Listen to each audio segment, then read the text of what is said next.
Vamos continuar aqui na Carta de Coríntios, né? Hoje está programado a gente estudar o capítulo 10 e 11. A gente falou aí na semana passada do 8 do 9, que ele abordava a questão É um período que o Paulo começou a combater os dogmas, né? As coisas que eram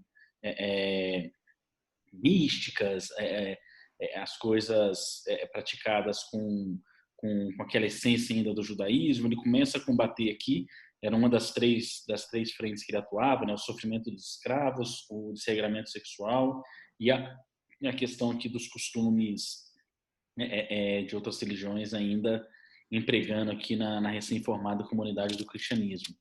E aí no 10, o que ele chama aqui no que a gente está lendo, o perigo de idolatria, né, que é um alerta, né? Então, o Paulo, a gente vem conversando, né, que o Paulo ele alerta, né, ele alerta, ele aconselha, e aí quando ele ordena em nome de Cristo, né, que é quem tem a posição moral de ordenar aquela comunidade.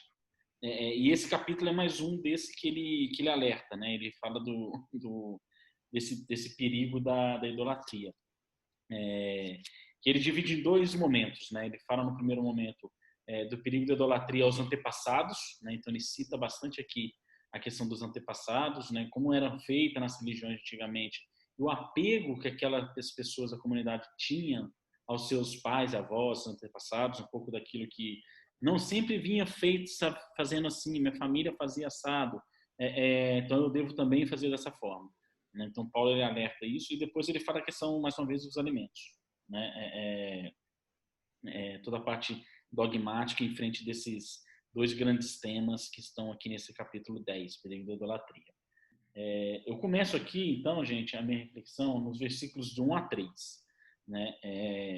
Quando ele fala: não quero que ignoreis, irmãos, que nossos pais estiveram sob a nuvem e atravessaram o mar. Todos foram batizados na nuvem e no mar, vinculando-se a Moisés. Todos comeram o mesmo alimento espiritual. Aqui, quando eu estava lendo, tem uma interpretação aqui figurativa, né, do texto que Paulo traz, né, ele falando dessa questão dos antepassados que ainda não compreendiam, não tinham recebido, né, a ciência do que Jesus veio trazer, né, do esclarecimento daquelas leis mosaicas que regiam a comunidade naquela época. A gente fala muito disso, né, Hernani? Jesus falava: eu não vim destruir a lei ou modificar a lei, eu vim fazê-la cumpri-la, mostrar como viver a lei conforme é dita pelo Pai, né, pelo Criador. E aí o Paulo aqui ele traz aqui uma reflexão, no meu ver, nessas duas palavras, né? Não ignoreis que os nossos pais estiveram sob a nuvem, né? Então eles estavam sob a nuvem e atravessaram o mar, né?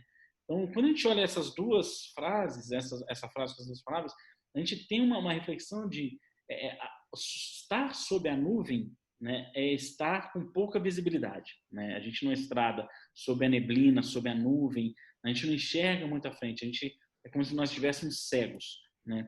E atravessar o mar é sinal de que é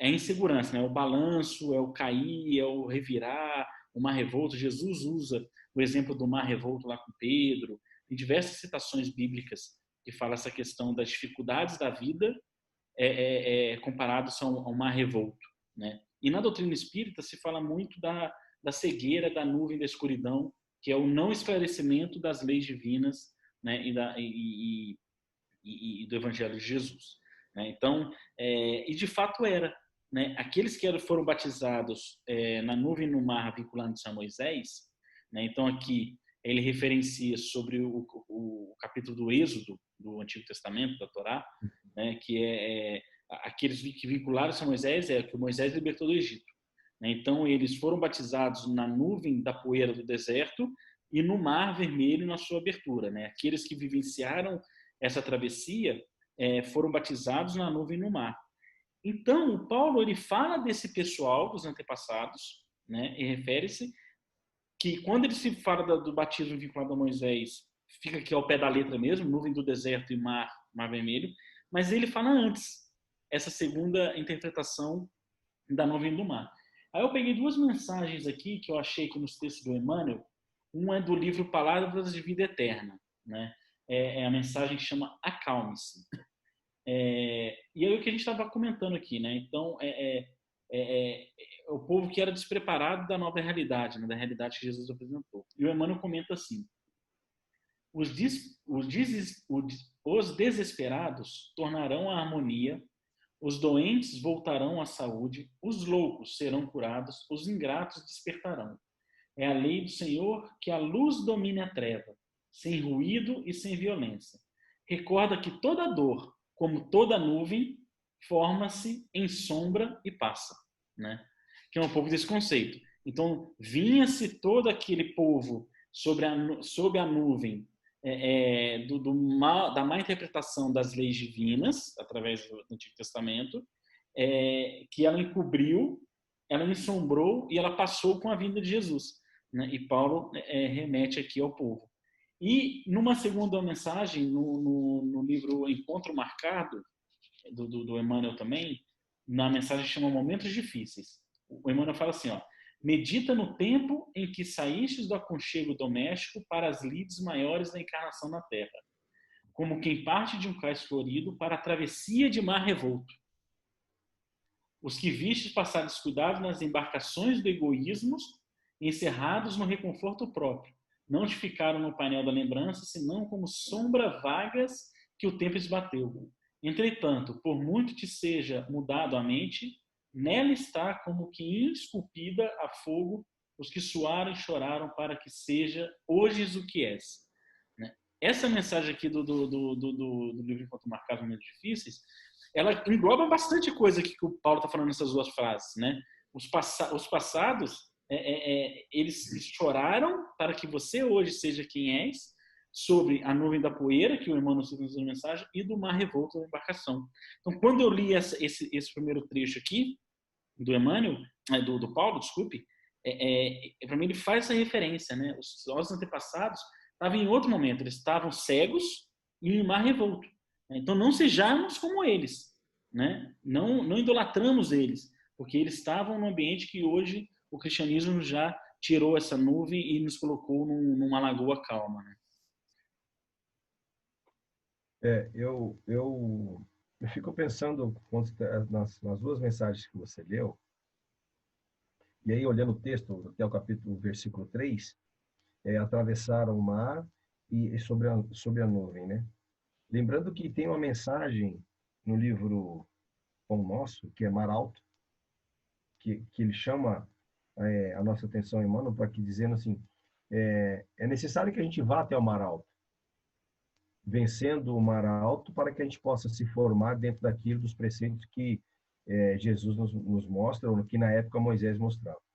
E quando ele fala atravessaram o mar, eu entendi que Paulo está dizendo para eles, olha, por mais que eles tenham as dificuldades que eles tiveram, eles atravessaram o mar e chegaram até aqui. Nessa margem agora, que nós vamos continuar. Daqui para frente a gente vai continuar. Tiramos dessa história aquilo que aí Paulo, no capítulo seguinte, ele vai começar a falar disso. Vamos tentar tirar disso o proveito, mas não que a gente possa parar neles como se ele fosse as únicas verdades que eles viveram. Exatamente, acho que essa é a grande referência aqui. É a diferença. Renata, pode seguir? Então, eu fiz uma interpretação aqui, talvez um pouco mais literal, assim, né? Eu estava entendendo que ele está se referindo aos antepassados mesmo, que fizeram essa travessia com Moisés, né?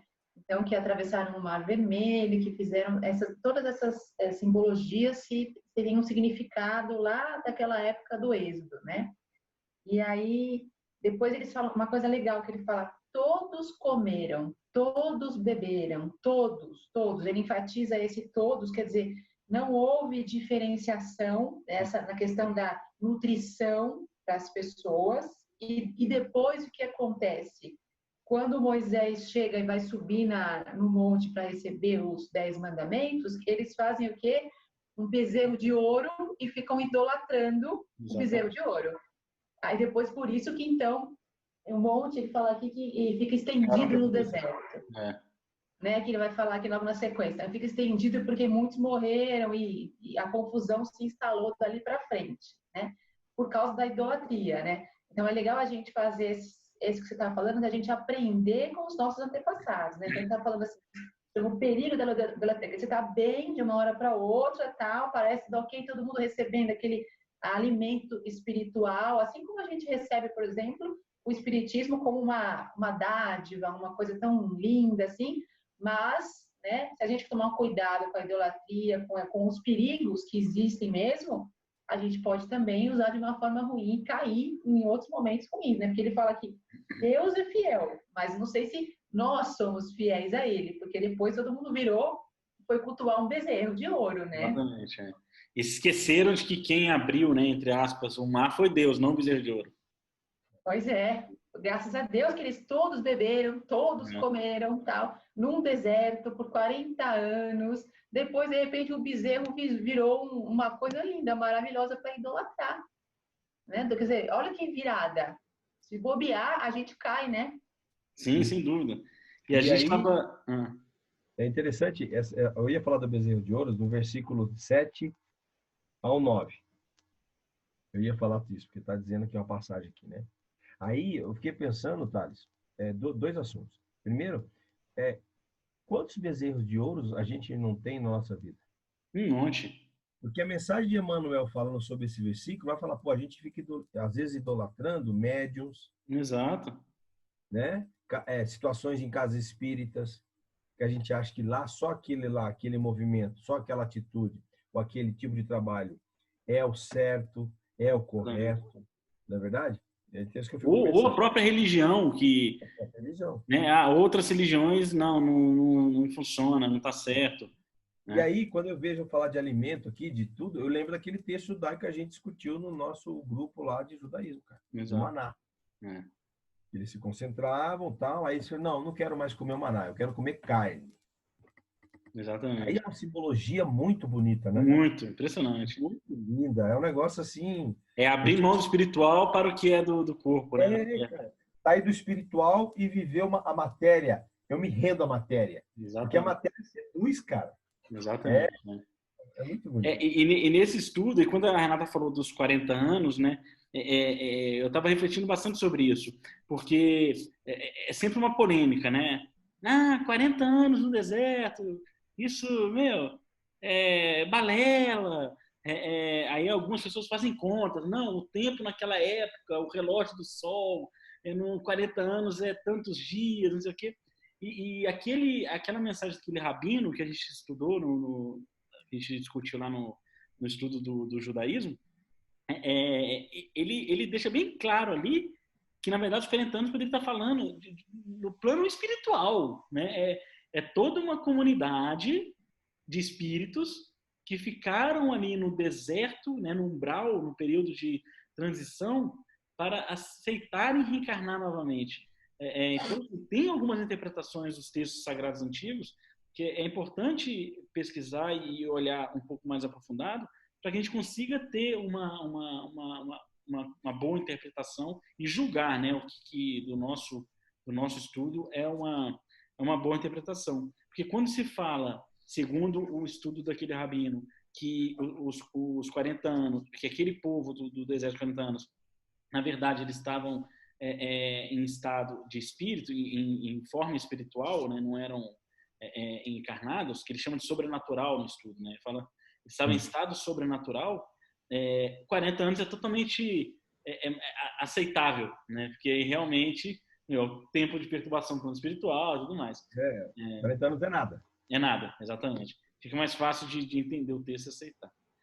Isso é legal, porque eu coloquei lá no nosso estudo, lá na questão de como interpretar os textos, né? Exato. Tem o Paché, o Remez, o Derash, né? e o Sod. São vários tipos de escrita, né? E é interessante que você vai adquirindo um avanço de como interpretar, né? Exato. É igual agora aqui a leitura de Paulo, né? A gente lê 2, 3 versículos, se a gente lê da parte apenas literal, como contexto, a gente entende uma coisa, mas se a gente pegar 2 palavrinhas, atravessaram o mar sob a nuvem, aí a gente já começa a ver um amplo diferente. Exatamente. As metáforas, colocar as metáforas, né? até chegar num plano assim totalmente espiritual. E um pouco do que corrobora, a gente está discutindo, que a gente está falando aqui, debatendo, é o versículo 4. Eu anotei aqui mais como uma curiosidade, né? Porque olha que interessante que o Paulo fala aqui. E todos beberam a mesma. A gente falou da hipótese desse povo estar no plano espiritual, né? A gente falou da hipótese do plano espiritual. Jesus aqui já estava desencarnado, né? Nesse período. Da escrita de Paulo, né? E aí olha o que o Paulo escreve: e todos beberam a mesma bebida espiritual, pois bebiam da rocha espiritual que os seguia, rocha que é o Messias. Então olha que interessante aqui que o Paulo fala. Fala assim, Jesus estava junto daquele pessoal, né? Seguia eles. Falou, vamos, é por aqui, vamos lá, vem cá, segue. Precisa seguir, né? É isso Seguir. aí. Né? Então, o Paulo ele deixa bem claro aqui, a rocha que é o Messias, que é Jesus. Ele já reconhecia Jesus como Messias. Né? Eu achei bem curioso essa parte. E olha que interessante, né, Thales e Renato? Como Paulo mudou a visão, né? Aí aquele esquema, aquele que eu falei, né?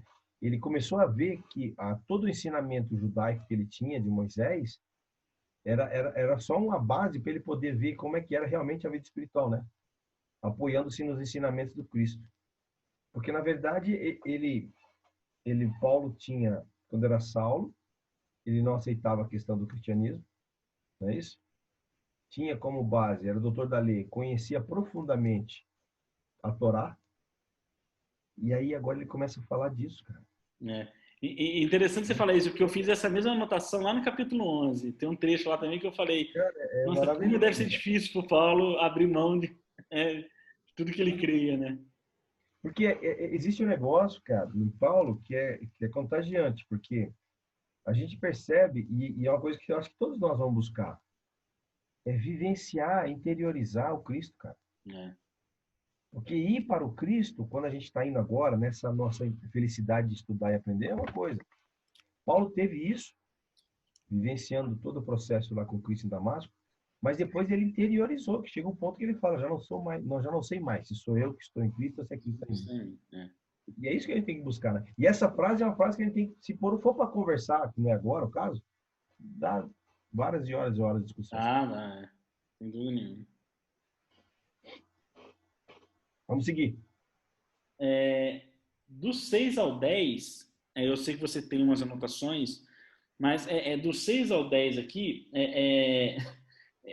ele usa muito, e aí de novo naquela questão do caráter educador dele, de saber se comunicar com os ouvintes, né? Do 6 ao 10, ele cita aqui diversas passagens da Torá, das escrituras antigas, né? Que a gente chama hoje de Antigo Testamento. Diversos casos que aconteceram na Torá, do povo que se ligou a ídolos, que se ligou a dogmas, que se ligou a práticas terrenas e não a ligação com Deus. Aí no 8, em específico, me chamou a atenção que eu fui pesquisar, até pelo comentário do autor aqui do livro que a gente está seguindo. No 8 ele fala, né? Ele começa falando, esses fatos não sejam idólatras como algum deles, os quais está escrito. Aí ele começa a dar as orientações. Não forniquemos como fizeram alguns deles, né, dos antepassados, e num só dia caíram 23 mil. Né? Lá no livro de Números do Antigo Testamento, né, no capítulo 25:9. 25:9, tem a narrativa, né? Que ele narra uma praga que caiu sobre o povo. Então, se a gente lê antes a história, não sei se você leu um pouco antes para chegar no 9, ele conta o quê?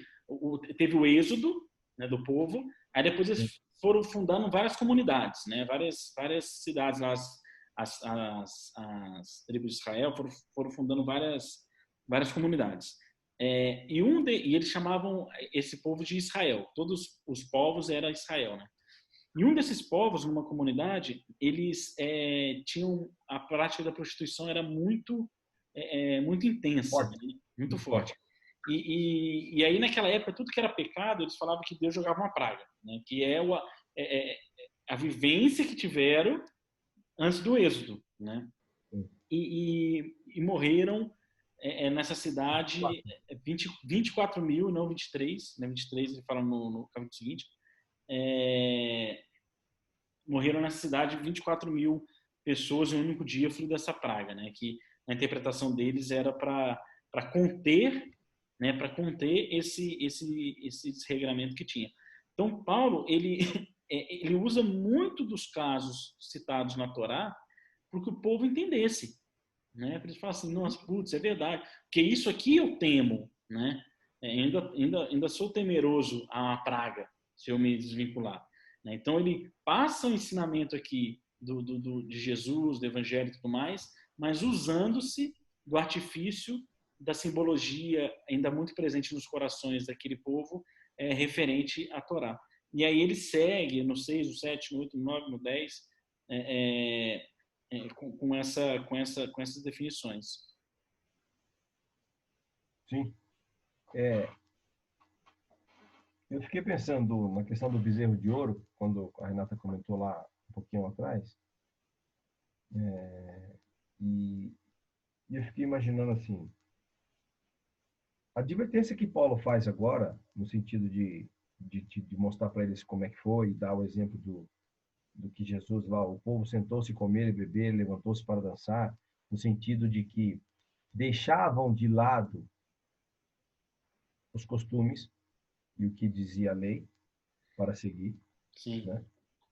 E acabaram se deixando vencido pela matéria, no sentido da tentação, se assim possamos dizer, e fazem, e eu lembro de Moisés no Sinai descendo e os bezerros de ouro estavam lá.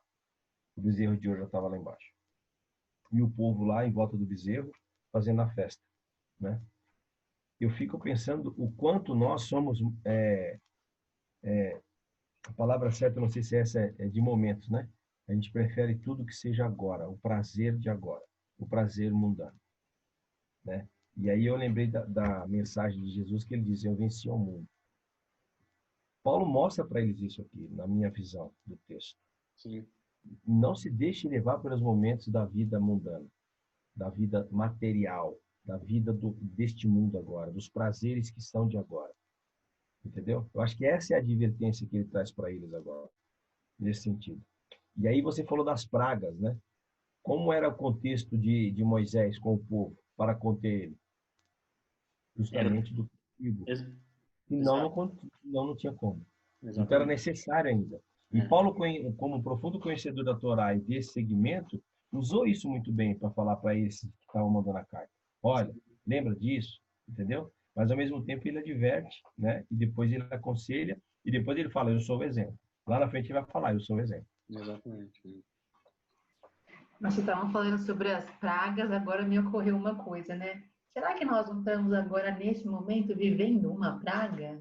Sem dúvida. Né? Ele está falando, morreram 23 mil e tal. Eu comecei a pensar, nossa, nós estamos mais ou menos perto, né, desses números, né?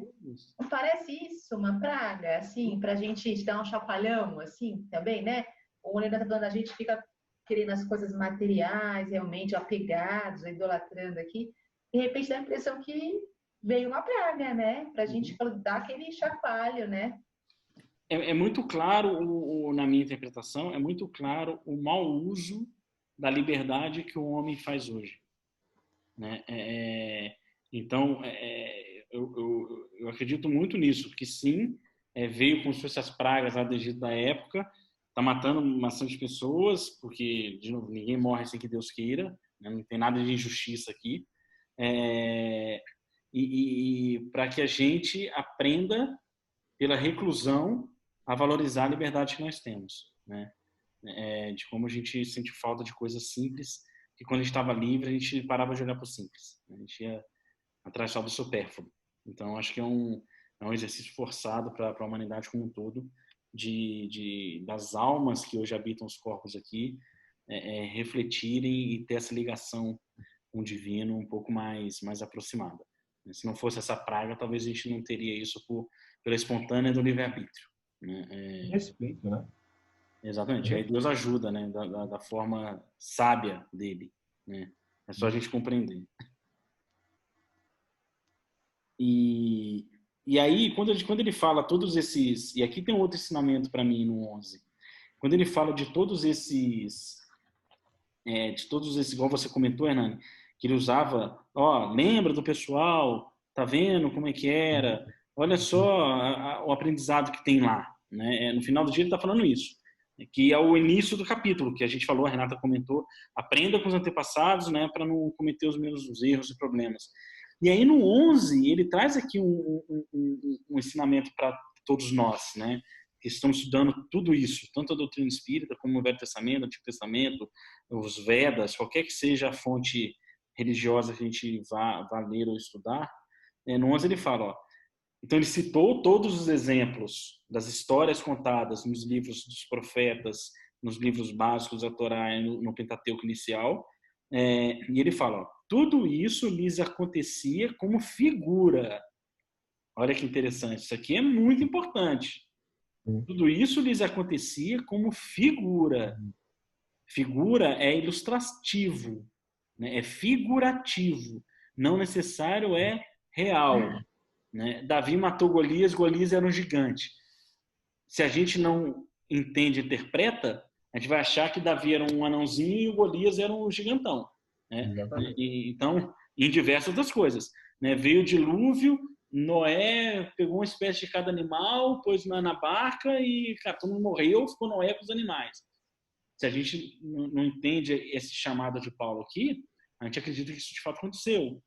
Então ele fala, ó, tudo isso lhe aconteceu com figura e foi escrito, isso aqui é um resumo assim, perfeito do que a gente precisa entender. E foi escrito para advertir a nós que alcançamos a etapa final.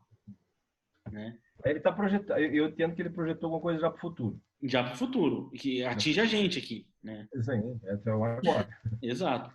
Então, a gente tem que ter isso claro nas nossas cabeças. Os livros sagrados, o Antigo Testamento e o Novo Testamento, né, eles são obras literárias. Né? A gente não pode achar que o Evangelho é um livro, porque não é. O Evangelho é fazer o que Paulo fez. O Evangelho é fazer o que Jesus fez. O Evangelho é fazer o que Chico Xavier fez. O Evangelho é fazer o que Divaldo Franco faz, que Madre Teresa fez, que Irmã Dulce fez, que Gandhi fez, que Paulo fez. Então, isso é o Evangelho, não é um livro. Né? O livro é o que Paulo define aqui. É a figura, é o acontecimento figurativo que foi escrito para divertir a nós o que devemos fazer e o que não devemos fazer. Né? Então, existe toda uma composição aqui ilustrativa e figurativa que a gente tem que saber separar as coisas na hora de ler e entender os textos, tanto do Antigo como do Novo Testamento. Né? Porque isso nos ajuda muito ao quê? A absorver a essência real do que está escrito. Né? Porque quando a gente... Desculpa, Hernani, só para concluir. Quando a gente lê, né? Então, Golias veio, Davi com uma única pedra lhe acertou a fronte, derrubando o gigante. E após isso, tornando um guento lá do profeta, do rabino, tornou-se o rei de Israel. Beleza, isso é uma coisa, isso aqui está escrito. Isso é o quê? É a figura que foi escrito. Mas aonde está o para divertir a nós dessa história de Davi e Golias? E é isso que a gente tem que ler e olhar e falar, beleza, tá aqui a história, agora qual que é a essência aqui por trás? Qual que é o aprendizado moral? E aí entra naquilo que a gente vinha conversando em outros momentos, que Jesus, quando disse, eu não vim destruir a lei, mas fazê-la cumpri-la, quer dizer o quê? A lei de Deus, ela está no Antigo Testamento. Ela não está no Novo. Ela está no Antigo Testamento, porque Jesus disse isso. Eu vim fazê-la cumprir. A lei já está escrita. A lei de amor, de caridade, de justiça, de bondade, de reencarnação, a lei de progresso, a lei divina está escrita no Antigo Testamento. Agora, como é que a gente vai achar isso lá? Se a gente seguir esse conselho de Paulo, de não esquecer que aquilo tudo foi escrito de forma figurativa para nos divertir, mas dentro de cada passagem tem a essência. E aí a gente tem uma reflexão aqui de ler e tentar absorver qual é essa essência. É necessário tirar o espírito da letra. Exatamente. É necessário tirar o espírito da letra. E você está falando de essência, que o Antigo Testamento, a lei. Pergunta 621.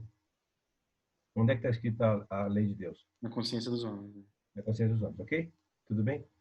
Thales, se nós estamos num processo de reencarnação, vem, volta, vamos pegar só isso aqui. Nós, em algum momento, já vivemos isso. Já, exato, exatamente. Tudo bem? Isso é notório para nós, que somos espíritas. É. Certo? E aí, o que é interessante, como você falou, é saber entender. Porque quando a pessoa, ela simplesmente lê, está na palavra. Está aqui na palavra. Eu vou pegar um exemplo claro em Gênesis. Façamos o homem a nossa... Façamos. No plural. Veja como é só tirar a letra. O espírito da letra. Então Deus estava com quem? Está no plural. Observa, porque se a gente falar em todo o contexto da Gênesis que vem vindo, a gente ele fez o dia no terceiro dia, se não me engano. E os outros dois que era dia? Que luz que era? Entende? Então é como tirar isso. E Paulo usa isso muito bem. Ele absorveu. Ele entendeu. A essência, ele captou a essência, né? Por isso que é esse monstro. Porque o Damasco, para ele, mudou. Fez ele, opa, eu peguei. E aí, tirando as proporções, qual de nós que às vezes agora, como agora aqui, aconteceu, a gente lê um versículo e a gente fala, peraí, o que ele está dizendo aqui? Se a gente pegar só o literal, tá legal. Tá cheio. Exatamente. Mano, vamos metáfora, avançar um pouco mais.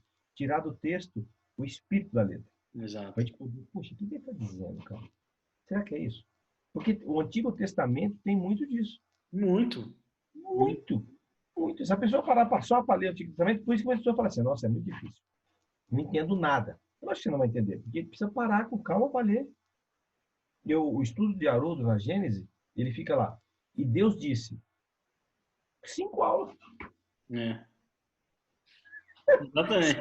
Deus disse. Em 5 aulas, cara. Eu já escutei isso aí. Deus disse 5 aulas. Incrível. Ele traz o áudio original em hebraico, né, do Rabino falando, maravilhoso.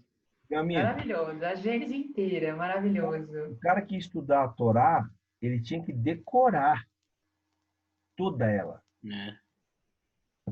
Decorar. Então, por aí a gente começa a ter uma noção do que é. Né? E é lógico que nós temos que levar uma coisa hoje em consideração quando a gente estuda isso daqui.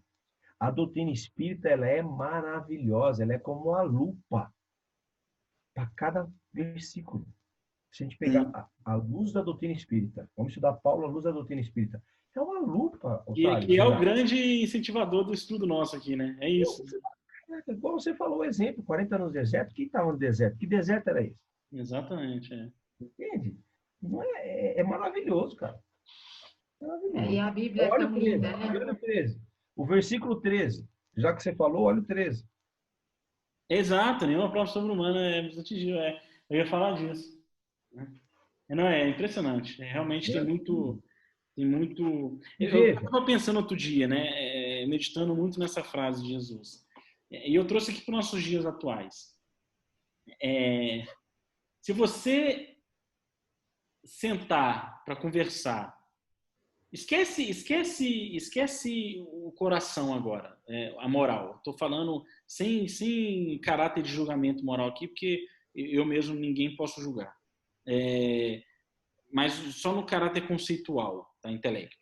Se a gente sentar para conversar com o ministro do STF, do Supremo Tribunal Federal, representante máximo da lei do país, né?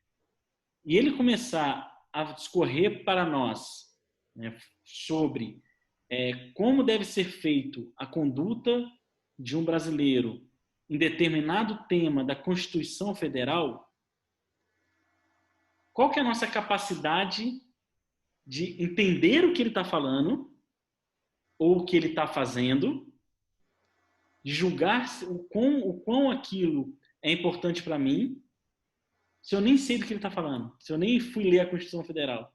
A gente aqui já leu a Constituição Federal. Eu nunca li a Constituição Federal toda. Eu confesso aqui, tipo, coração aberto, eu nunca li a Constituição que rege as leis do nosso país, eu nunca li. Então, se o ministro do STF, que é o cara que vai fazer cumprir a lei, falar para mim o que eu devo fazer, eu não tenho nenhum critério de julgamento para compreender e entender mais sobre o quanto aquilo é importante para mim. É a mesma coisa a gente com o Evangelho do Novo Testamento. Se Jesus veio fazer cumprir a lei, que é o Antigo Testamento, se a gente não for lá estudar, ler o que aquilo lá quer dizer, a gente, ok, claro que todo mundo aqui confia 100% e acredita em fé que Jesus e de fato é o Messias, o Espírito, o governador do planeta e tudo mais, a referência moral, mas o quanto que a gente poderia compreender mais as mensagens dele se nós tivéssemos estudado a Constituição moral que foi feita lá no Antigo Testamento. Lógico. Né? A gente vê o exemplo dele, as falas dele, as coisas, a gente, pô, beleza, acha bonito, toca o nosso coração, mas ainda é pouco, no meu pensamento. Eu não estou compreendendo o que ele quer dizer. Na verdade, eu não estou compreendendo. Eu estou achando legal o que ele quer dizer. É diferente de compreender o que ele quer dizer. Eu acho muito bacana, bonito. Ele realmente é um amor. Mas o que ele quer dizer? Não sei. Porque a gente não estuda a lei. Que a lei é o que? Lá atrás. Né? Lá no... E aí eu vejo... E aí, Thales, pegando o teu raciocínio, eu vejo as pessoas falar, e Haroldo falou isso, e é verdade. Tem espírita que fala, não precisa estudar o Antigo Testamento. Exato. Porque a obra de Kardec já basta. Quê? Exato. Assim. E a Bíblia não deixa de ter essa força moral, né? Esse poder, né? Em tantos anos. E é o livro, inclusive, mais vendido do mundo ainda hoje. Não é igual, impressionante. Não tem nada igual, né? Então, você vê que os livros se misturam, eles se falam, apesar de eles estarem anos, às vezes séculos de distância da escrita, sabe-se que muita coisa foi perdida, até das cartas de Paulo mesmo, e outras cartas foram perdidas. Então, assim, tudo que a gente conseguiu compilar e colocar lá como Bíblia, né, numa tradução melhor, como a gente está usando aqui, é uma coisa tão bonita, né, mesmo, e a gente não está fazendo isso pela primeira vez. Eu acredito que a gente já leu a Bíblia, já fez esse estudo aqui alguns séculos antes, mas a gente só extraiu aqui mais a letra, né? Exato. E agora a gente deu um passo a mais, a gente está extraindo então sobre a visão que a gente tem hoje, 2020, espíritas, né? E de repente daqui a gente vai estudar esse mesmo livro daqui a 100 anos, a gente já vai ter uma outra visão mais ainda evoluída, né? Ou daqui a 1000 anos, vai ter uma quarta revelação, que garante que é só a terceira revelação. Se a gente voltar no passado, antes de Jesus aparecer, o pessoal, não, cara, é isso aqui. É isso aqui, acabou. Não existe mais nada. Aí veio Jesus. Não, cara, tem a segunda revelação, ferrou. Aí isso aqui, não, agora só Jesus. Aí chegou na 1848, veio Kardec a terceira. Caramba, tem uma terceira revelação. Então, daqui a 1000 anos vai ter uma quarta. Vai avançar. Thales, veja como é interessante. Pelo menos para nós. Eu vejo assim, não tem como hoje eu ler um texto do Antigo Testamento, do Novo Testamento, sem ter a visão espírita. Não tem, é difícil, Os fluidos. Porque senão você fica na letra. Na letra, tá lá, tá mostrando. Não tem como. Paulo, você mesmo, no estudo anterior você falou como a questão da mediunidade de Paulo. Não tem como dizer. Não tem como ver. Muito, muito clara, né? É por isso que não faz muito sentido para muita gente, né? Exato. Muita gente reclama, principalmente do Velho Testamento. Né? Não tem aquele negócio, Kardec é a chave e Jesus a porta, não tem uma frase assim no nosso chavão espírita? Tá aí. E eu queria só, pulando um pouquinho o 13 lá, com a prova vos abrirá uma saída. Para que possais suportá-la, né? Não é? Para que possais suportá-la. Que é o caminho do Gólgota, que a gente falou na palestra lá. Com a prova, A prova lá da subida da prisão até o Gólgota, do Cristo, na missão da cruz, com a prova tinha uma saída lá na frente, né? A libertação espiritual. E ele fechou, a gente falou muito bem sobre isso, e é interessante, né? Porque o que seria do cristianismo se Jesus não ressuscitasse? Exato. Acabou. Eu estou lendo um livro também, que é super bonito, que ele fala que como que a gente sabe qual é a medida da nossa força, né? Então, eu estava lembrando desse livro aqui, nessa parte, ele fala que quem crê estar firme, tenha cuidado para não cair. Nenhuma prova sobre-humana vos atingiu. Deus é fiel e não permitirá que sejais provados acima das vossas forças. Aí, quando eu li essa parte da força, eu lembrei de um livro que eu estou lendo que fala, bom, qual é a nossa força? Quanto é a nossa força? Né? A gente efetivamente não sabe. Essa é a real. Até ser testado, até ser provado. Até a gente ser testado, exatamente. Aí, quando vem uma prova, você fala, putz, a minha força então é maior do que aquela que eu imaginava ter. Então, porque se veio se confiando nessa ideia aqui de Paulo, que Deus não vai te dar a prova maior do que a força, então a minha força é maior. Então, nessa a gente vai descobrindo essa força que já estava dentro da gente, né? Utilizando, se apropriando dela para ficar mais forte para as próximas provas, né? Assim que vão se tornando os anjos, né? É muita força, né? Então, é muito bonito isso. E ainda a prova vos abrirá uma saída, quer dizer, vai dar mais força ainda para a gente. Essa que é a ideia, para a gente poder usar e enxergar essa saída. Então, é bonito. Pode falar. Pode falar. Não, porque quando vem a dor, a gente esquece disso, né? E a gente deveria recordar disso quando vem a dor. Falei, peraí, eu consigo. Eu consigo. Não há injustiça na bondade divina. Né? Ele seria muito injusto de me dar algo que eu não consigo. Por que eu vou desistir? Eu consigo. Vai ser fácil? Provavelmente não, nada é. Mas eu consigo. Né? Então eu vou caminhar. E nesse versículo 13, quando ele fala nenhuma prova sobre-humana vos atingiu, Deus é fiel, não permitirá que sejam aprovados acima de vossas forças. Lá no Evangelho segundo o Espiritismo, no capítulo Bem-aventurados os aflitos, quando Kardec fala sobre as bem-aventuranças, que Jesus fala dos aflitos, tem lá a mensagem, né? Ó, Deus vos recusa consolações desde que vos falte coragem. Olha isso. Deus vos recusa consolações desde que vos falte coragem.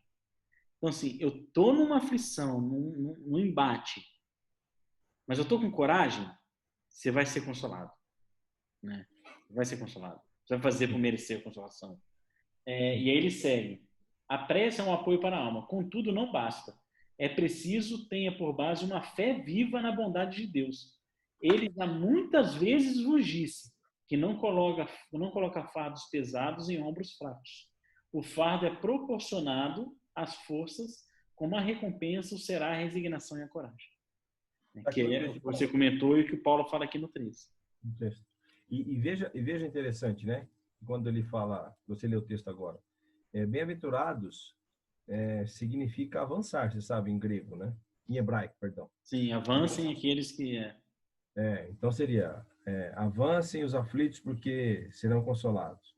Veja que tem que ter um movimento nosso para que a gente possa sempre ser amparado e receber o consolo, né? Exato, a nossa parte, né? Nosso esforço. Na parte do reformador, quando ele fala da questão do que a Renata comentou agora, por conseguinte, creia estar firme, tenha cuidado para não cair. Emmanuel fala sobre o zelo fraternal, que a gente entenda que os irmãos que caírem no caminho, que a gente não condene. Não condene. Diante de todos eles, os nossos irmãos que entraram no cipoal dos obstáculos maiores, não pronuncieis censura ou condenação. Ao invés disso, orar por eles. Aí, há um outro detalhe que gostaria de chamar a atenção, que esses irmãos pode ser um de nós. Sim, sem dúvida. Né? Então, sim. Observa como é que é a coletividade do negócio, a irmandade, né, que Paulo fala. O zelo fraternal, né? O zelo fraternal, exatamente. Muito bonito. Bom, aqui no segundo trecho que ele fala aqui dos alimentos, ele volta de novo toda aquela questão que a gente já comentou dos alimentos, da cultura judaica, né, do pata fendada, né, ele faz a referência aqui com o ato de Jesus da partilha do pão e da taça de vinho. Aqui eu divido o meu corpo, eu divido o meu sangue, né, fala do sacrifício e tudo mais. Mas o que me chamou a atenção, eu tenho só lá no 21. Alguém tem uma coisa antes que quer comentar? Porque aí a gente segue a ordem dos versículos. Não, vamos lá. Pelo menos para mim, não. Eu pensei igual você.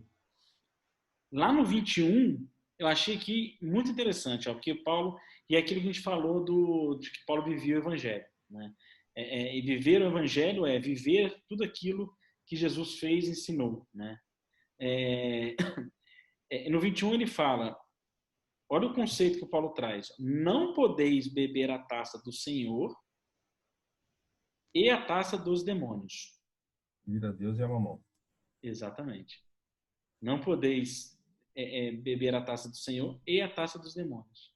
E aí a gente lembra de Jesus quando ele fala não se pode servir a Deus e a mamon. Né? E a gente já estudou isso várias vezes. Deus, a divindade, né, o lado espiritual, e mamon, que era o representante da riqueza material, o rei da riqueza material e da cobiça, representava o mundo material. Né? Então, o alerta de Jesus não se pode servir a Deus, ao espírito e à matéria. Né? Ou é um ou é outro, que eles são antagônicos. Né?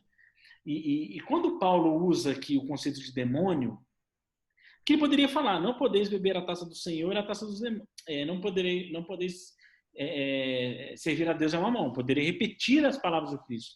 Mas não, ele trouxe aqui o conceito da época, né? Que os demônios são muito citados na Torá, né? Vem lá do judaísmo.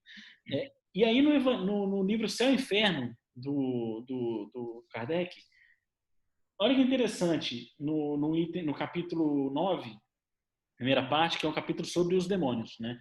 A definição que o Kardec dá dos demônios, né?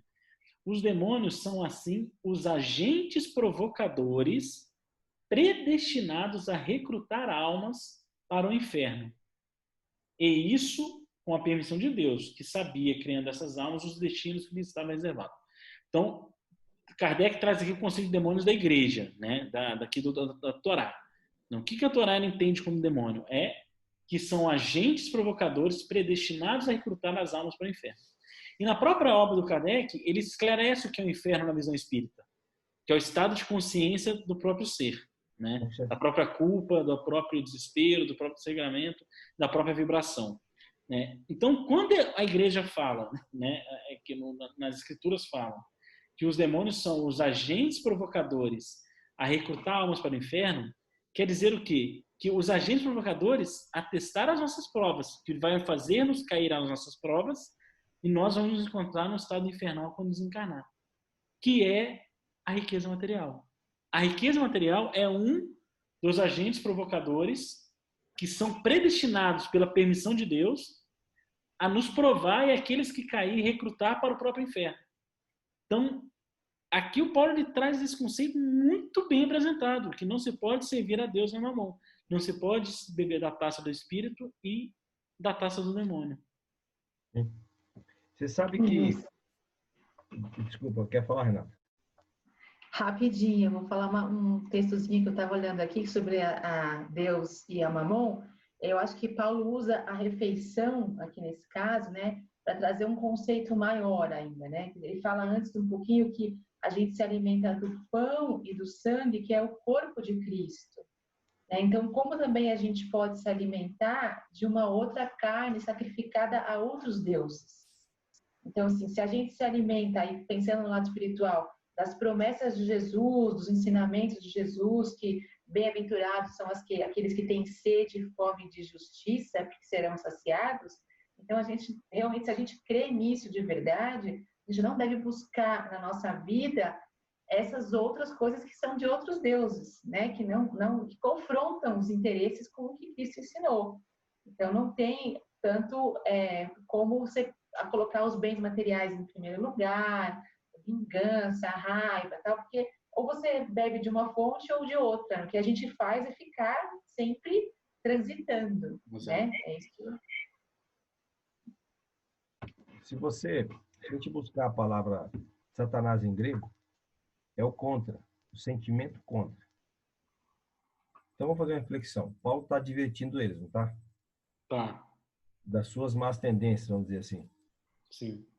Então, quando você lê lá que não podeis beber a taça do Senhor, que é a palavra da Torá, e a taça dos demônios, que é a sua negação da palavra do Senhor. Aquilo que você faz. Não, Jesus fala, a lei está dizendo isso, mas eu não acho certo.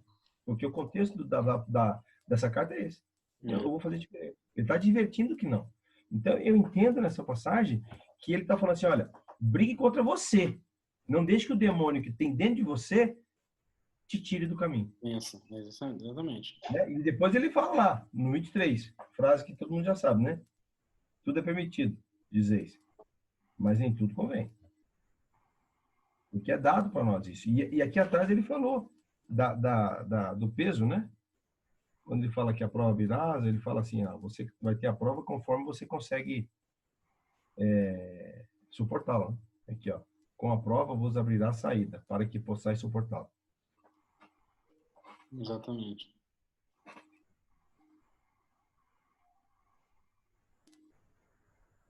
E aqui, Thales, comi tudo que se vende no açougue, no 25. Eu fiquei imaginando um açougue. Eu também, quando eu li, fiquei imaginando como é que é. Ele chegava assim, dá uma picanha e um contra-filé para mim. Exatamente. Comi tudo sem noção, sem querer, assim. Açougue, como é que deveria ser esse açougue, cara? Devia ser bizarro, né? Não tinha Né? refrigeração, né? Tá. Bizarro, sem geladeira, gente. Você imaginou? Um negócio desse? A higiene com que não era, um negócio pingando. Ah, Maria. Hein? E ele fala, e come tudo que tem no açougue sem criar problema de consciência. Mas aqui tem ensinamento, aqui ele não está falando da comida da carne, né? Ele está falando, porque aí compra depois, porque ele usa um trecho também da Torá. Pois do Senhor é a terra e tudo quando ela contém, né? Ele fala aqui do costume que tinha na época de separar as coisas. Não, esse aqui o sacrifício é para os deuses, isso aqui a gente pode comer, né? Essa aqui a gente não pode tocar porque é dos deuses que a gente pode comer. Então Paulo aqui ele traz essa reflexão, fala assim, tudo é da terra, tudo quanto ela contém é de Deus, não tem separação. Isso aqui é de Deus, isso aqui não é, né? Então ele usa aqui como uma metáfora, né? Como tudo tem açougue, tudo lá é de Deus, né? Não tem divisão aqui e aí seguindo aqui na minha anotação, seguindo aqui lá no final já no 33, quando ele encerra o capítulo 10, aqui fica para a gente uma reflexão muito grande, me sensibilizou muito a simplicidade que o Paulo aqui mostra, a capacidade dele de amar ao próximo, né, de amar aos outros. Aqui é sim a essência do evangelho, né? Tudo que Jesus viveu e ensinou e tudo que a aplicação das leis divinas é abrir mão de si para amar ao outro, né, para o próximo. Ele fala aqui de uma forma muito bonita, assim, me sensibilizou, ele fala, como eu, que tento agradar a todos, e aqui ele fala que eu tento agradar a todos, que ele sabe que não agrada a todos, não procurando minha vantagem, mas a de todos, para que se salvem. Né? Então, é de uma beleza muito grande isso aqui, porque ele fala, olha, eu estou aqui me esforçando, eu tento ajudar a todos, agradar a todos, ser útil a todos. Alguns não me recebem bem, mas eu não estou fazendo isso para ver vantagem para mim, para eu evoluir, para eu galgar novos horizontes nos planos espirituais, não. Mas é que eu quero que essa turma aqui se salve, que eu já experimentei o que é estar um pouquinho melhor, né? E aqui é uma reflexão para a gente, né? Às vezes a gente pode servir muito mais olhando para aqueles que estão ao nosso redor, de alguma forma a gente ama, e de falar assim, poxa, eu já experimentei tantas coisas legais, eu quero que ele também experimente, né? Vou fazer por ele. Não para eu me sobressair, mas para que ele se salve, né? Para que todos ali que estão na minha comunidade se salvem. Então, eu achei que ele fechou com chave de ouro aqui ele vem aqui uma série de instruções, né? Uma série de broncas, entre aspas, e aqui ele acolhe a todos, né? O Paulo, eu vou te falar, é uma coisa de outro mundo mesmo. Antes tem um negócio bem bonito, né? No 24 ele fala assim, ninguém procure o seu interesse, mas o do próximo. Nossa, não consigo, gente. Até hoje tá ruim aí. É difícil, né? Tá ruim. Mas aí, na parte da comida aqui, é engraçado porque ele fala de novo aquilo que ele falou antes, né? Você pode comer tudo que tiver no açougue, mas se alguém te vir comendo aquilo e vai afrontar não a sua consciência, mas a do outro, então não coma. Exato. Não coma. Se você vai de alguma forma afrontar o outro, ele vai achar que você vai pesar na consciência dele e tal, então melhor não comer, porque também que diferença faz, não é verdade? Exatamente. Nenhuma. Então, não come. Né? Essa é a ideia de procurar o bem do outro, né? Exato. Em todas as circunstâncias, né? Está bem em todas as circunstâncias. Em todas as circunstâncias. A consciência do outro vai ficar ferida se ele te ver comendo, então não come. Isso é muito legal, né? Muito bem colocado. É uma coisa bem difícil. Ainda a gente está ainda tentando, mas ainda não é fácil, né? Eu queria pegar uma passagem do Evangelho para falar sobre o que a Renata falou agora. Fazei ao outro tudo aquilo que você gostaria que você fizesse. Se você fizer algo que vai machucar alguém, se você for no banquete do açougue e o que você estiver comendo afrontar alguém, não coma. Não é verdade? E Paulo, quando ele fala isso, a lição que é o 23, tudo é permitido, mas nem tudo convém. Não convém. E quando você fechou aqui no último, Thales, é interessante a visão. Veja que ele fala, eu não faço mais por mim, mas para salvar aqueles que estão comigo. O que Jesus veio fazer? Mesma coisa. Mesma coisa. Entende que, então, a gente sempre tem um ponto de partida que eu preciso ter a minha reforma íntima. Vamos analisar o lado espírita, correto? Sim. O que eu estou tentando entender? Quando eu começar a aplicar aqueles que precisam da nossa volta, como você falou, eu vou estar exercendo a minha própria reforma íntima. Eu vou estar aplicando a lei para os outros. Exato. E isso vai beneficiar os outros e principalmente a mim. É notório, é retorno. Quanto mais eu ajudo, quanto mais eu consolo, e aí você tem Meimei, Joana de Ângeles, dizendo sempre, enxugue uma lágrima, que você será amparado. É esse conceito aqui que eu estou falando. De ensinamento, de falar para as pessoas, olha, é por aqui, esse é o caminho. E Jesus falou, eu sou o caminho, a verdade e a vida. Então, se a gente começar a aplicar isso, é retorno. Por isso que Paulo já não é a primeira vez que a gente está estudando as cartas em Coríntios que ele fala isso. Olha, eu vim aqui, mas eu vim falar de Jesus, como ele fez, vou fazer como ele aplicar na vida os ensinamentos. E aí esse ponto que você colocou, ele é bem importante, né? Porque o que manda é a intenção, né? O que manda é o pensamento. Porque é fato que se eu ajudar alguém, eu evoluo, né? Isso é um conceito claro para nós todos. Mas qual que é a nossa intenção em ajudar alguém? É ajudar alguém? Ou a intenção de ajudar alguém, ou opa, deixa eu evoluir aqui. Que é o conceito da verdadeira caridade, que a doutrina espírita nos traz. Né? Que é o óbvio da viúva, que a gente comentou. Então, qual que é a intenção? Os pobres vão receber aqueles denários lá do pote. Mas qual que é a intenção daqueles que tinham muito dinheiro lá? Era em ajudar os pobres ou de ser bem visto pela sua capacidade de doar? Né? E qual que era a intenção da viúva? Querendo o retorno do mundo. Do mundo. E qual que era o interesse o interesse da viúva? Era de fato, a intenção era de fato ajudar. Né? Então, acaba que esse conceito aqui que você elucidou aqui para a gente de uma amplitude mais abrangente do que eu tinha pensado, nos traz também essa definição da verdadeira caridade. Né? Muito bem colocado. Aqui também, E olha só uma coisa interessante, Thales. Olha como é que ele abre o 11. M-Time, como eu imito Cristo. É E maravilhoso. aqui, aí no 11, já entrando no 11, esse versículo 1, eu anotei aqui, né, que, mais uma vez, assim, ele inicia, porque esse capítulo 11, ele é muito dogmático. Ele é muito forte nos dogmas, né, da cultura, principalmente em relação à mulher, né, Até hoje. até Até hoje. hoje. Ele é muito forte aqui de mudar um costume muito forte que mexia com o íntimo das pessoas, das mulheres. Não discutindo o raciocínio, Thales. Olha que interessante. Só para não me perder, vamos ver se eu vou agregar no teu raciocínio. Observa quando a pessoa fala assim, a mulher veio da costela de Adão. Olha como vem até hoje. Até E é o que hoje, ele, sabe? e é esse capítulo aqui fala disso, cara. Fala disso, é bem dogmático, né? Então, ele vai combater aqui um dos costumes da época que a comunidade cristã estava seguindo, que mexe muito com o íntimo das mulheres. Então, por isso que ele combate, né, na minha interpretação, e ele inicia muito bem, da forma correta, né? Porque ele vai dar a paulada e ele fala assim, com a sua autoridade moral, imitai-me como eu imito Cristo.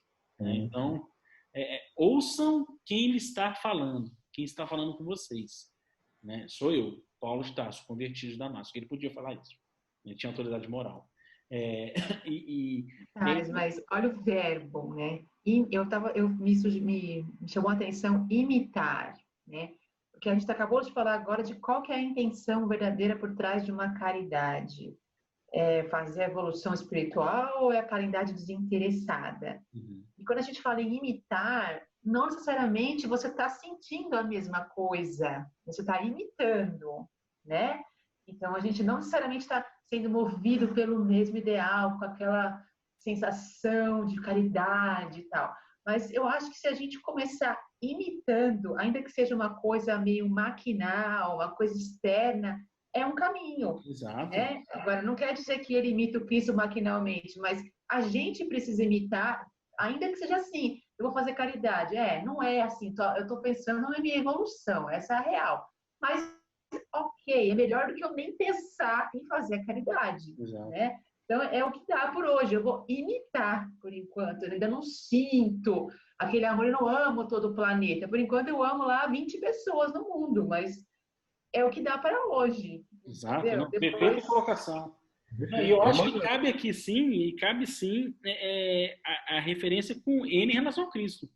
Ao mesmo tempo que a comunidade, nós também, a gente não consegue sentir o que o Paulo sente, e ele convida para imitar, para já exercitar esses sentidos, eu acho que ele também, em relação ao Cristo, é a mesma coisa.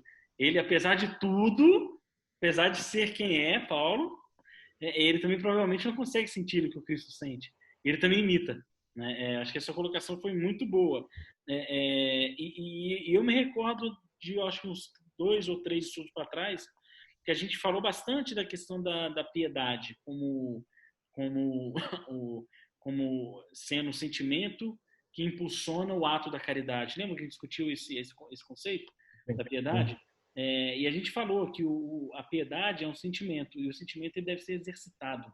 Né? Então, quando você aborda isso, Renato, e muito bem, de você imitar, é o exercício.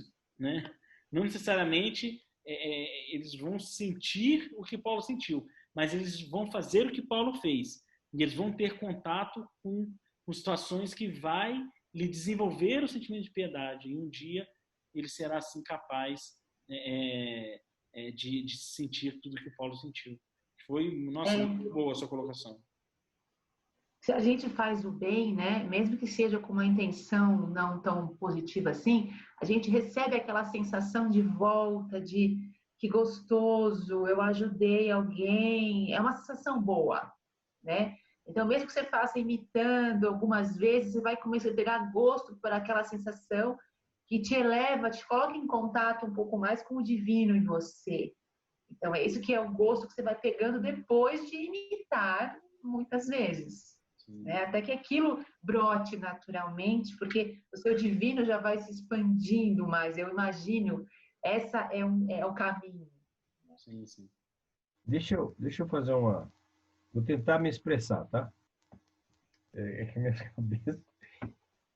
Cara, Emmanuel fala assim, quando você quiser fazer caridade, mesmo que você não tenha conhecimento, comece. Pelo simples ato da ação. Sim. Motora, maquinal, sem sentimentos. Que você vai descobrir futuramente qual é o sentimento da caridade. Tudo bem?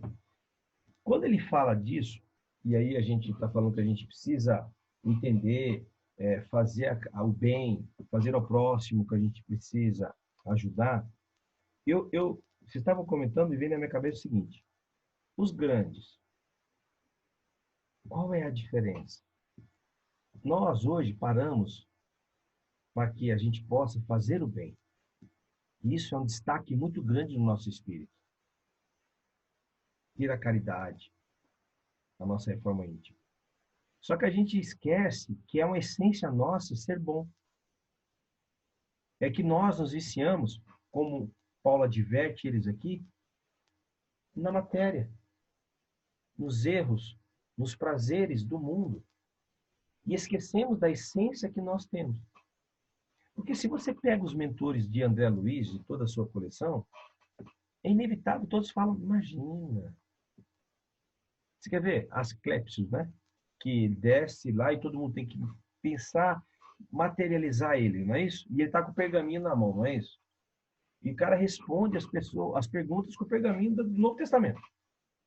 André fica chocado. E quando André pergunta, nossa, ele deve morar do lado de Jesus, né? Já está lá dentro. Aí o mentor lá dentro fala, mas imagina, André, ele é espírito da terra ainda. Observa, isso que vocês falando, eu vejo na minha cabeça, porque, gente, é natural ser bom. A gente se dá destaque numa cesta básica, no movimento que a gente faz. Agora estou fazendo caridade. Isso vai ser natural. Já é, na verdade, nós. Porque nós somos a essência de Deus. Observe como a gente está tão preso na matéria, no sentido, né, do perigo da idolatria, de tudo que nós criamos nossos ídolos materiais, que nós ainda não entendemos às vezes. E quando nos dá os lampejos, que a Renata falou, nossa, como é bom servir. É uma sensação, não sabemos se é orgulho, como eu já disse a questão das palestras às vezes, ou se é a sensação assim, nossa, é melhor servir do que ser servido. É natural, já é nosso. Só que a gente ainda precisa passar por esse processo de conhecer. E aí a misericórdia divina vem cumprimentar a gente, nos colocando em diferentes situações de experiências espirituais, para que um possa ajudar o outro. E quando ele fez de Paulo o monstro que ele é, no sentido de luz, é justamente para isso. Eu preciso. O que ele falou para Ananias quando falou, vai lá socorrer Paulo, que eu vou mostrar para ele o que é servir em meu nome? É isso. Exato. A gente pensa, nossa, Jesus judiou de Paulo. Não é? Vai judiar de Paulo. Não, aqui. É isso que Jesus estava falando para Paulo. Ele vai ver o que é padecer em meu nome. É isso. Paulo, vai lá e faz o que tem que fazer. É isso. Eu não sei se eu me fiz entender. Sim, claro, foi super claro. É verdade mesmo, é isso aí. E essas distâncias vão ter sempre, né? Acho que o conceito que a Renata trouxe é muito válido. A gente vai estar sempre tentando imitar, né? Por exemplo, o André Luiz olhava esse mentor e falava assim, meu Deus, eu quero fazer o que ele faz. Só que ele para Jesus também tem uma distância enorme, né? Ele está imitando outros no meio do caminho ainda, né? No meio do caminho tem Paulo, tem essa turma toda ainda. Então, gente, tem chão pra caramba, né? Vamos lá, vamos seguir. Tem chão pra caramba. Na verdade é infinito, né? Porque Infinito, em Deus a gente nunca vai chegar. Então o nosso caminho é infinito.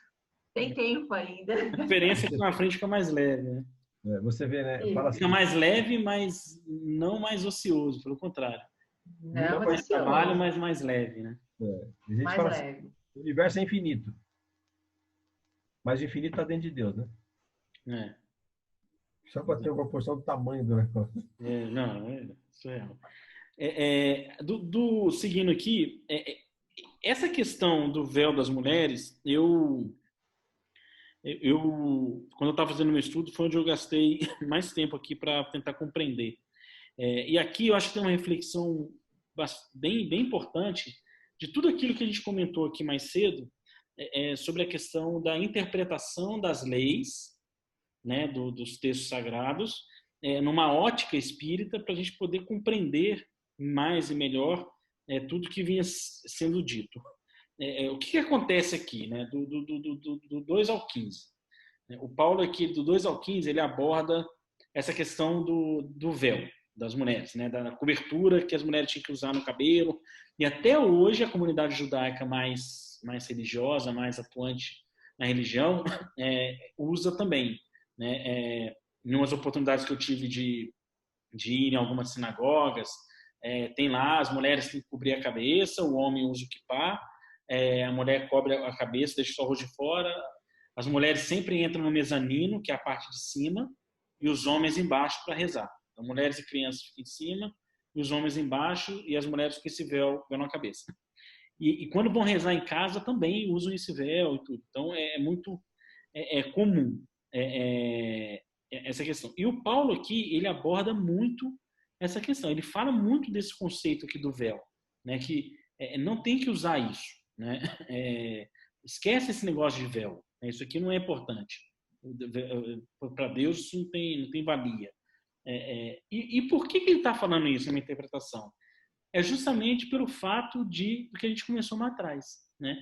Para mim, aqui é uma provocação assim, pessoal, vocês seguem essa determinação, por quê? Porque está escrito ou pelo a essência e o conceito por trás do que está escrito?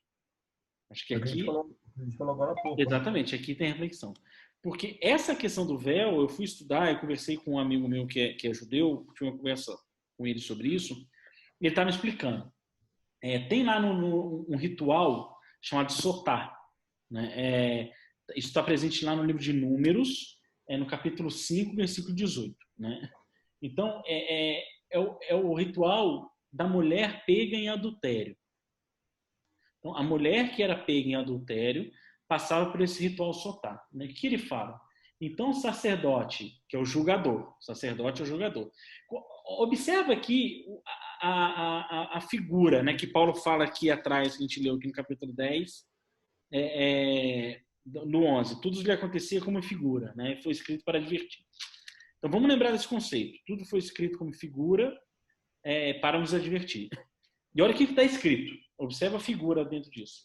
Então, o sacerdote, aquele que julga, apresentará a mulher adúltera perante o Senhor, descobrirá a cabeça da mulher, tirará dela esse véu, e a oferta memorativa, que é a oferta por ciúmes. E lá ela mostrará as suas tranças e as falhas em seu cabelo. Isso é o que está escrito. Agora vamos olhar aqui a essência espiritual por trás disso. O que é uma mulher em adultério? E aqui tem um simbolismo. Adultério é aquele que infringe as leis. Não necessariamente aquele que fica com o marido da outra. Isso é um conceito nosso hoje. Né? O conceito de adultério, e lá no livro de Levítico, que são as leis mosaicas, isso é muito escrito lá. O adultério é adulterar as leis de Deus, os 10 mandamentos. Qualquer um dos 10 mandamentos.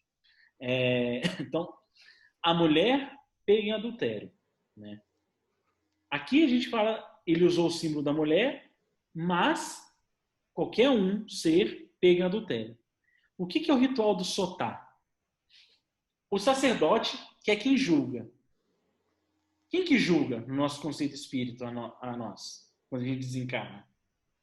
Nossa consciência. A nossa consciência.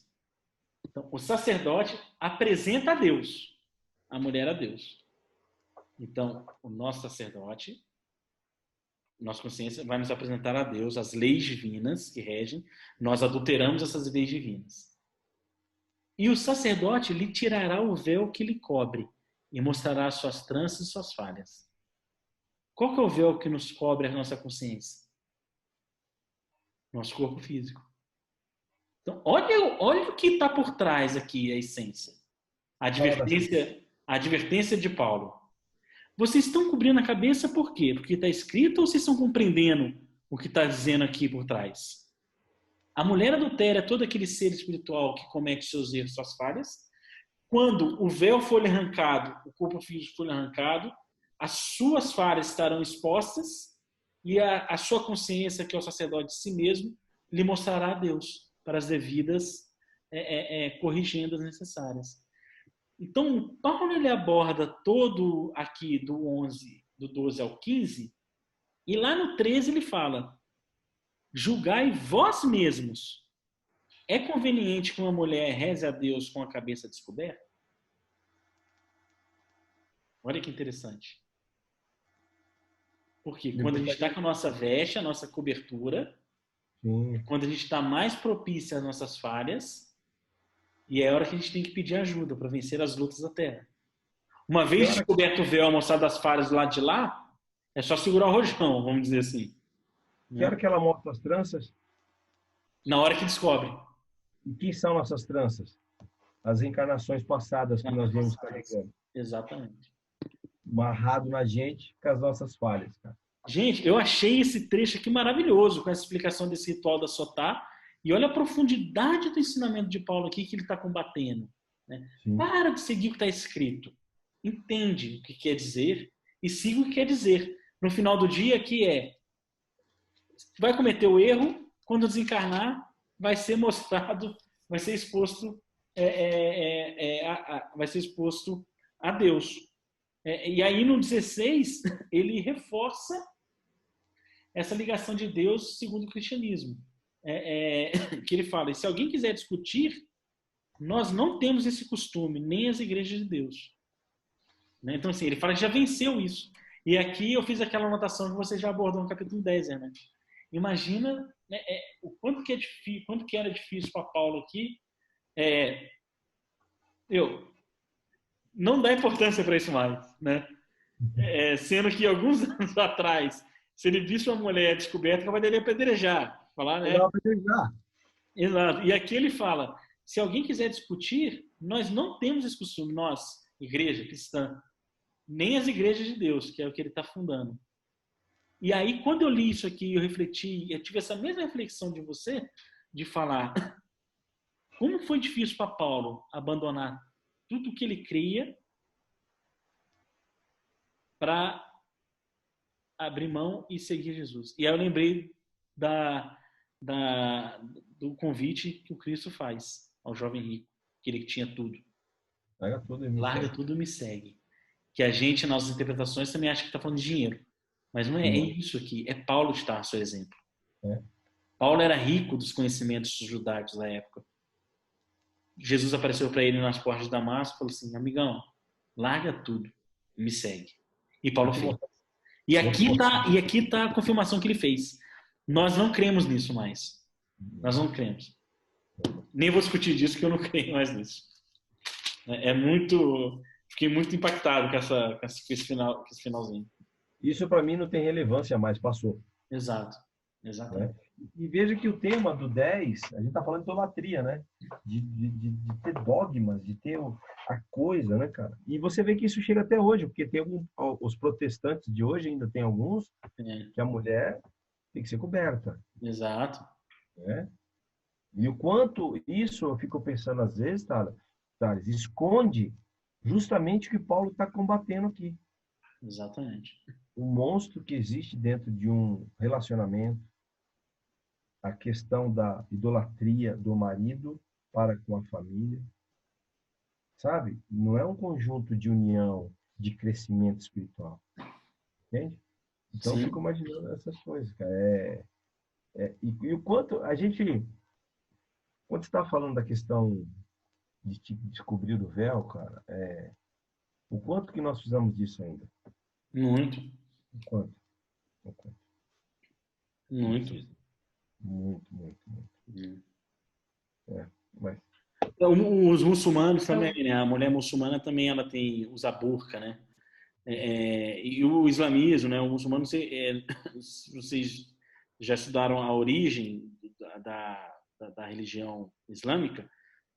Lá atrás, quando dividiram as 12 tribos de Israel, né? No Estado de Israel, lá no país, são os filhos de Jacó, se não me engano, os 13 filhos de as 12 filhos de Jacó, se não me engano. Posso estar falando errado, mas acho que é isso. Todos eram de Mosaico, judaístas e tal, e um deles, uma dessas tribos, se dissipou, trazendo algumas leis da Torá e aprofundando na interpretação deles, né? Então, por exemplo, essa é uma das que ele deve ter levado mais a sério, né? Falando assim, cobre o corpo todo e pronto, só o olho de fora. E até hoje segue. E você vê o quanto considerava o exterior fundamental para a salvação. É verdade. Eu estava pesquisando também um pouquinho dessa origem desse véu, né? O que ele simboliza, né? No contexto histórico. Imaginar que Corinto é uma cidade, né? Cheia de comércio, uma megalópole da época, né? Também com muita prostituição, isso também era forte da cidade, né? Então, as mulheres que usavam esse véu, né? Elas tinham, primeiro, é uma questão mesmo de inferioridade em relação ao homem. Isso é uma coisa que já se simbolizava. Mas, além que sou mulher, né?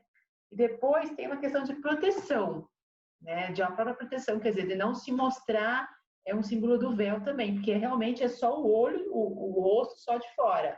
Não pode aparecer mais nada, a não ser o olho, quase mais nada. Então, nem ao pé, né? Não pode aparecer nem o tornozelo, né? Então, é uma questão de proteção também.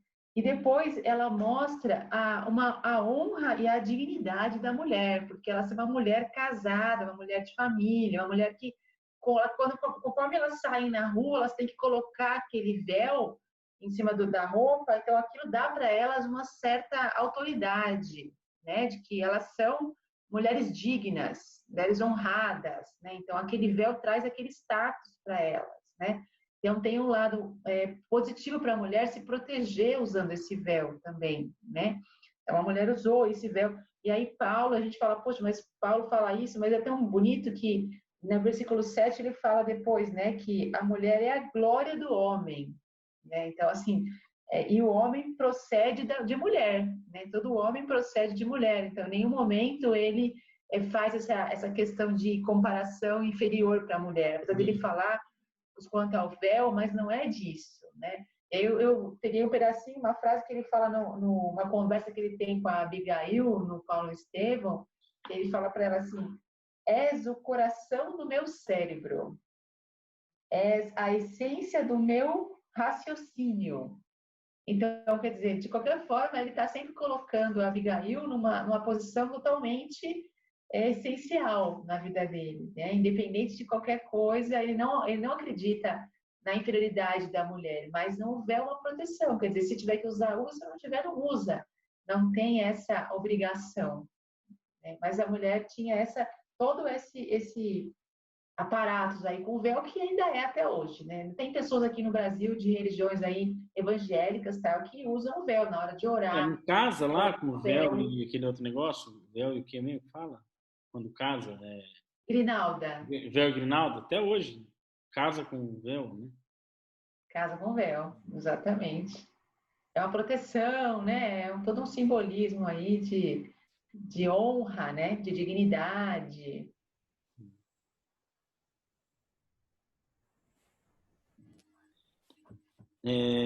Vamos seguir?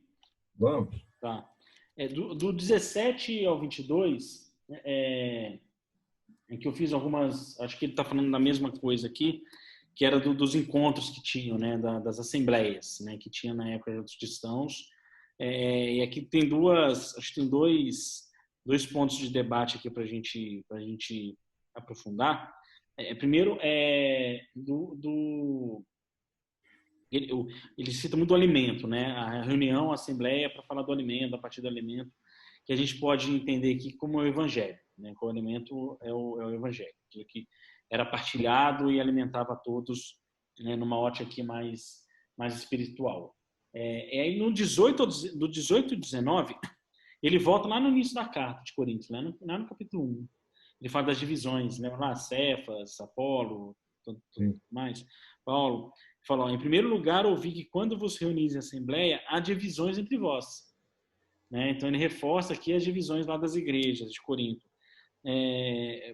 E eu acho interessante que fala, e eu em parte acredito nisso mesmo. É inevitável que haja divisões entre vós, porque quais de vós são autênticos, né? Então ele fala, quem é verdadeiro aí, né? Para seguir E quem está sendo verdadeiro? Quem está sendo verdadeiro. Então é natural que vocês se dividam, né? E aí, quando ele vai do 20, 21, 22, eu quando eu li aqui, me chamou a atenção mais uma vez a questão da mediunidade, né? Que não só ele tinha, mas como muitos adeptos naquela época, a gente lê nas obras espíritas, tinham lá a manifestação mediúnica muito muito intensa, né? Pentecostes, aquela coisa toda. Que hora que ele fala? E assim acontece que quando vos reunis, não comeis a ceia do Senhor. Então ele está falando que o pessoal está se reunido sem fazer o evangelho, na prática nossa aqui do mundo espírita. Né? Veio para fazer o evangelho e não está fazendo. Exatamente, você se reúne... Fruto sem fazer o evangelho. Exatamente. Então, imagina lá, você pega lá um colegiado de 8 médios, se tranca numa sala, entra em concentração, sem fazer o evangelho. O que vai acontecer? Né? E aí ele segue. Pois uns se antecipam para consumir a própria ceia. Então eles acham, eu estou aqui para usar do meu próprio, da minha própria condição, né, da minha própria faculdade mediúnica, enquanto os uns passam fome e outros se embebedam. E aí, olha só, não tem descasas para comer e beber? Não tem um lugar para vocês se reunirem para comer do evangelho, para beber dos ensinamentos e tudo mais? Desprezais a Assembleia de Deus e envergonhais os que nada têm. Então, muitos que nada tinham iam procurar ajuda, tinham lá nas assembleias sem ter o evangelho em pauta, sem ter comer esse evangelho, e todo mundo ali usando das suas próprias faculdades, sua própria ceia, né? Comendo da sua própria ceia. Quando a gente vai lá no livro dos médiuns, segunda parte, na questão 243, que fala das obsessões. Olha que interessante como é que vincula, principalmente com o item 22. Não tem descasas para comer e beber? Desprezais a Assembleia de Deus e envergonhais os que nada têm, aqueles que iam procurar. E o Kardec fala, reconhece a obsessão pelas seguintes características. Persistência de um espírito em se comunicar, bom ou mau grado, pela escrita, audição, pela tipologia, etc., opondo-se o que outros espíritos façam. Segundo, ilusão que, não obstante a inteligência do médium, está aqui ó, a própria ceia, que ele fala, que a inteligência do médium o impede de reconhecer a falsidade e o ridículo das comunicações que recebe. O Kardec faz esse alerta, né, daqueles médiuns que se reúnem sem ter o evangelho em pauta no coração, ficam suscetíveis às obsessões e as reuniões mediúnicas passam a ser ridículas. Muitas vezes vão procurar a ajuda desses médiuns e se sentem envergonhados, aqueles que nada têm. Sim. Eu preciso de um auxílio, preciso ir, eu vou lá naquele grupo mediúnico, lá eles estão reunidos, mas não tem um evangelho, não tem uma prece, não tem uma orientação do coração para algo consultivo, não tem uma dedicação ali apenas como ferramentas, não para se usar da sua mediunidade, sim para receber do alimento do evangelho.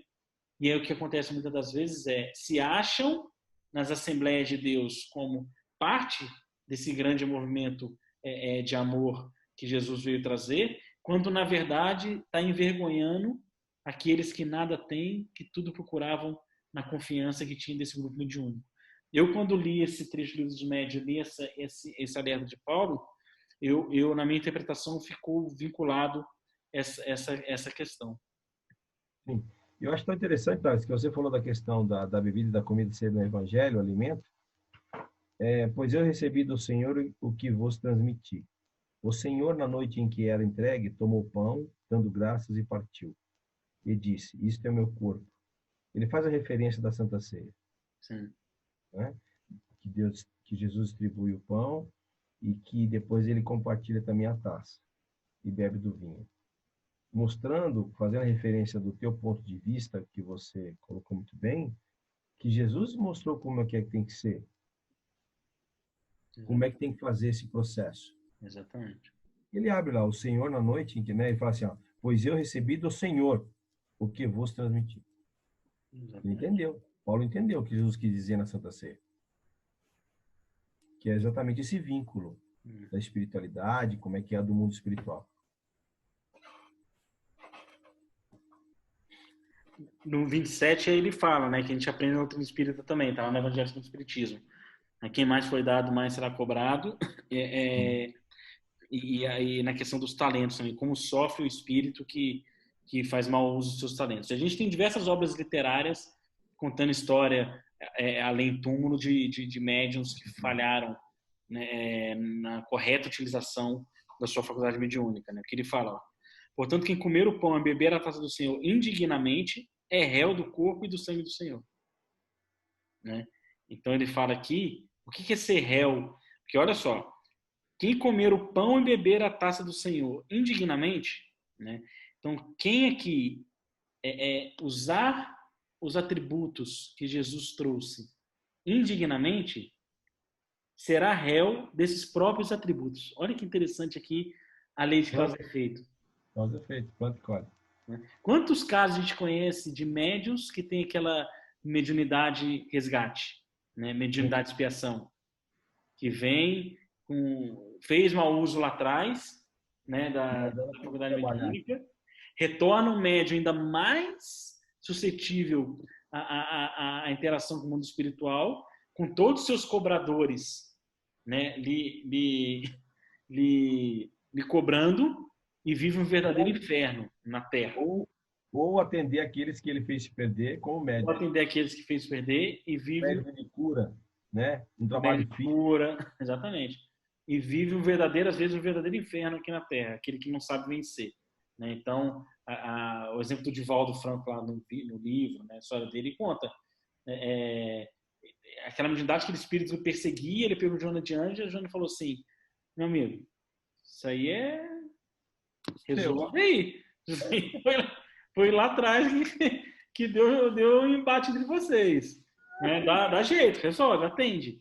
Então, e aí o Paulo aqui ele alerta disso de novo, né? Ele traz aqui o conceito da expiação, né? Do mau uso das faculdades mediúnicas que Jesus apresentou. Nem só mediúnica também, né? Mediúnica, cara. Que eu aqui pensando, né? Qualquer talento, né?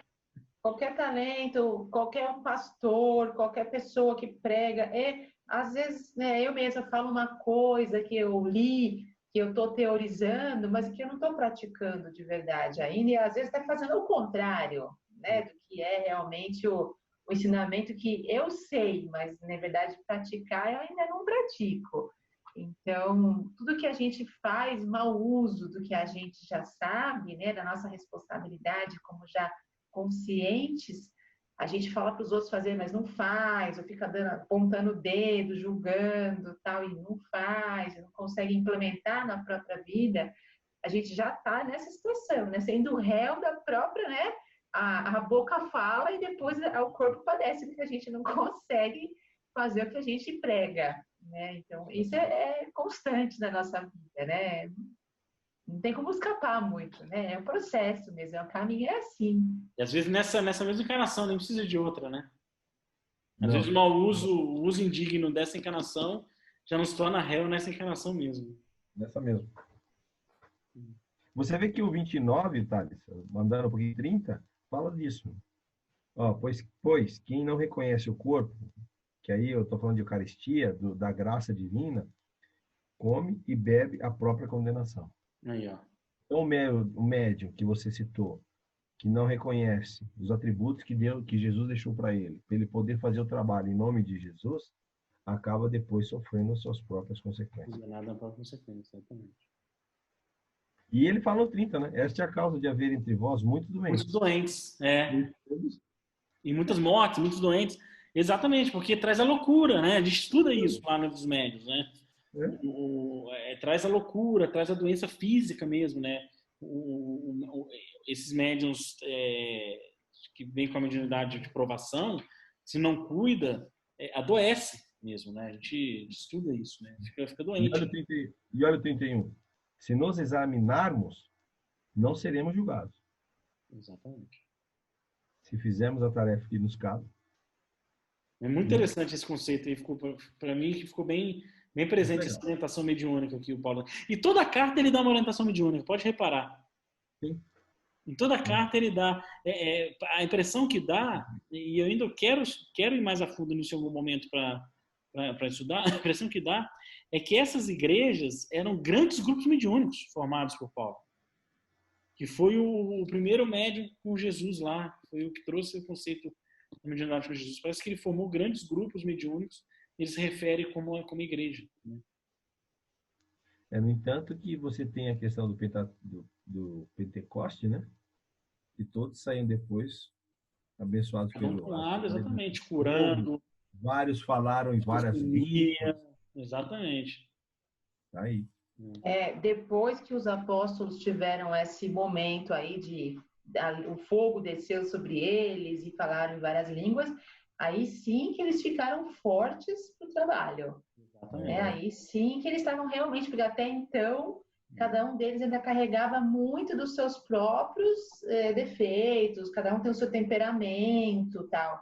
Mas depois desse momento do Pentecostes, parece que eles se empoderaram de verdade dos ensinamentos que eles tinham recebido já, mas o negócio estava meio ainda voando, e falou, cada um assentou e falou, opa, agora eu vou viver e vou trabalhar, né? Dali para frente, aí é a livre escolha de cada um como usar, que é o alerta do Paulo. E aí o interessante você falando isso, e é verdade essa referência, de novo, reforçando mais uma vez o conceito central que a gente estudou hoje, de que o que está escrito tem que entender a essência, né? Não o que está escrito. Todo esse discorrer que você comentou com a gente da Pentecoste, que após aquele momento que desceu o fogo, que eles falaram as línguas, tudo mais, eles estavam prontos para o trabalho, o curso mediúnico é assim, né? A gente está fazendo curso mediúnico, a gente fica lá sentindo o cheirinho, sentindo a coisinha, a sensação, a pele tocar, aquela coisinha, e a hora que vem a primeira manifestação mesmo, né, do médium que apresenta ali a mediunidade de tarefa, naquela hora ele sente, né, o fogo descendo sobre ele, fala as línguas e fala, pronto, agora você está pronto para o trabalho. E aí, como é que vai usar isso? De forma digna ou indigna? E aí é o alerta que o Paulo faz. Não é como... Parece que era um curso mediúnico mesmo, e a Pentecoste foi a formatura. Formatura. Na casa espírita. Hã? Formando os médios na casa espírita. Formando os médios na casa espírita. Parece que era um curso mediúnico e a Pentecoste foi a formatura. Pronto, gente, tá aqui, ó, todo mundo pronto, cada um com seu mentor, bora trabalhar. Né? Parece que foi isso, de fato. Eu lembrei de uma frase de Pedro depois desse evento, né? Que ele sobe na porta da igreja e tem um aleijado lá e ele fala: eu nada tenho, nem ouro nem prata, mas em nome de Jesus levante e ande. E ele levantando. Entendeu? Que é de cima para baixo. É muito legal. E para encerrar aqui da minha parte, no 34, só achei também curioso o Paulo sendo muito direto e produtivo, né? Aí ele fala, ó, os assuntos menores, quando chegar aí eu resolvo, né? É interessante que ele fala aí no 34, né? Ó, tem uma série de coisas aí que vocês estão fazendo, mas, cara, isso aí, meu, enquanto estiver aí, a gente dá um jeito, a gente resolve. Na prática, assim, me parece que eles estavam transformando esses cultos religiosos numa festa, na verdade, né? Cada um leva uma comida, tal, e vamos se juntar em grupinho e vamos fazer de conta que estamos na igreja, mas estamos aqui comendo e bebendo e se dividindo em grupinhos, né? Isso também que eu acho que ele não gosta, que começa a dar as distensões aí, e os ricos para um lado, os pobres para o outro, aí começa tudo quanto é tipo de separação, né? Você não comunga com todos os ideais, com todos, você faz aqueles grupinhos e faz festinha em vez de fazer o evangelho, em vez de, né, começa a virar comes e bebes aí, festa junina, né? Coisa assim, né? Tem que tomar cuidado nas reuniões espíritas, acontece isso também. É um alerta também, né, as tarefas, tarefa mediúnica mesmo, muito comum, às vezes, nos grupos mediúnicos, chega e faz aquela confusão, aquela, oi, abraço, beijo, né, como quando já devia estar todo mundo ali já harmonizando, lendo o evangelho, sereno. Então, a própria vibração, às vezes, atrapalha a tarefa, e você tem toda a razão, Paulo cita bastante isso. Semana que vem a gente faz o 12 e o 13? Pode ser? 12 e o 13. Maravilha.